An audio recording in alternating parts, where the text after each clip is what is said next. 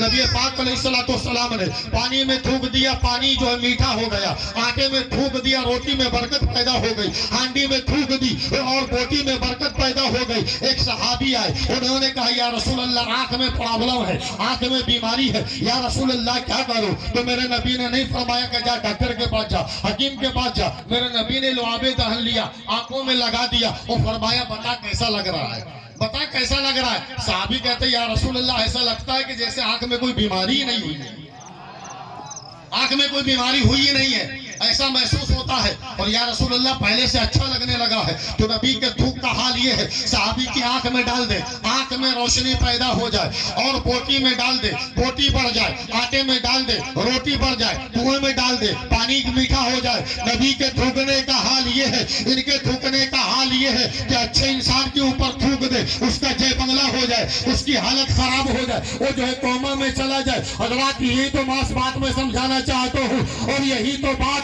میں پوری دنیا وہابیت کو بتلانا چاہتا ہوں اور پورے وہابیوں کو سمجھانا چاہتا ہوں، ارے جب پسینہ پسینہ برابر نہیں تو امتی اور نبی کیسے برابر ہو سکتے ہیں؟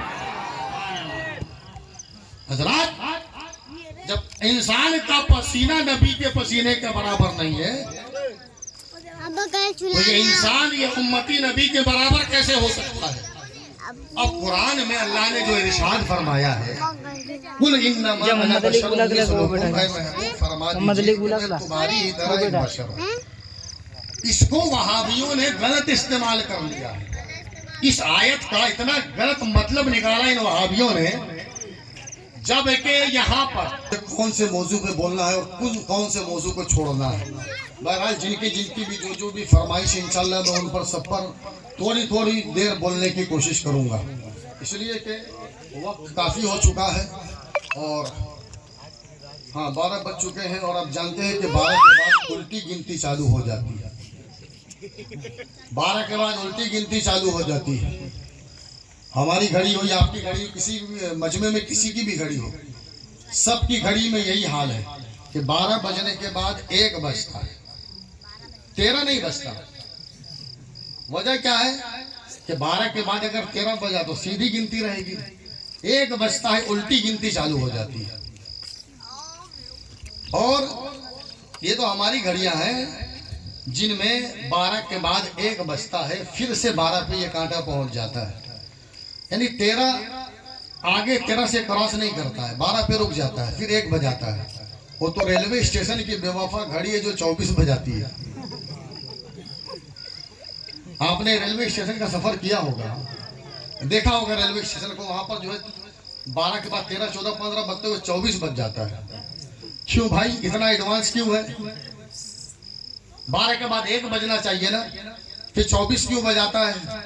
تو اس کی وجہ ہے کہ اس کو جب لے کر کے ریلوے والے آتے ہیں نا، جب اس گھڑی کو لے کر کے آتے ہیں اس کا کنیکشن جوڑ دیتے ہیں، پھر اس کو ہمیشہ کے لیے چھوڑ دیتے ہیں، پھر چاہے 12 بجائے، چاہے 24 بجائے، چاہے 36 بجائے، چاہے 48 بجائے، ریلوے والوں کو کوئی لینا دینا نہیں ہوتا، اس لیے کہ اس کو لاوارث چھوڑ دیا جاتا ہے، لاوارث چھوڑ دیا جاتا ہے۔ اور الحمدللہ ہم اہل سنت کا 12 اس لیے نہیں بجتا ہے، اس میں 24 بجنے کی بجائے کہ وہ لاوارث ہے، اور ہمارا 12 اس لیے نہیں بجتا کہ ہمارے پاس دیوا میں حضرت وارث ہے۔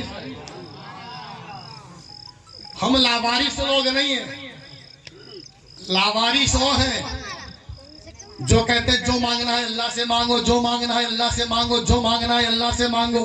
رات بھر چلاتا رہا اجتماع میں، کہتا رہا غیر اللہ سے مانگنا شرک ہے، غیر اللہ سے مانگنا شرک ہے۔ وہ تعجب اس بات پر ہے کہ جو پڑھا لکھا ہوتا ہے وہ تو بول لیتا ہے غیر اللہ سے مانگنا شرک ہے، اور جو 2 کتاب پڑھ کر کے آیا ہے، 40 دن کا چلا کاٹ کے آیا ہے، وہ بولتا ہے غیر اللہ سے مانگنا شرک ہے، غیر اللہ سے مانگنا شرک ہے۔ شرک ہمارے یہاں ناک صاف کرنے کو بولتے ہیں، بچے کو بولتے ہیں بیٹا ناک شرک، یعنی ناک صاف کر۔ تو پڑھا لکھا تو شرک بول لیتا ہے، اور یہ شرک شرک چلایا کرتے ہیں، اور اصل جملہ کیا ہوتا ہے؟ یہ لوگ بولتے ہیں بدعت بدعت، واہ رے تیرے جہالت کی شدت، جبکہ اصل لفظ ہے بدعت۔ اور یہ بدعت بدعت بولتے بولتے جو ہے ماحول کو پورا کرنا، رات بھر تکبیر کر رہا غیر اللہ کو، جو غیر اللہ سے مانگنا شرک ہے، غیر اللہ سے مانگنا شرک ہے۔ اور جیسے ہی 2:30 بجے رات میں اجتماع ختم ہوا، گھر گیا اور بیوی کو جگاتا، بیگم اے بیگم، غم کے لیے ہم، تو بیگم سنیوں کے لات جوتے کھائے ہم، تو بیگم چلے کاٹنے کے لیے ہم، تم بیگم بھوپال سے دلی کا چکر لگائے ہم، تو بیگم کا کیا ہے؟ اور جانتے ہو جو باہر سنیوں سے لڑتا ہے نا، وہ گھر میں بیوی سے ڈرتا ہے، جو باہر نبی کے غلاموں سے لڑتا ہے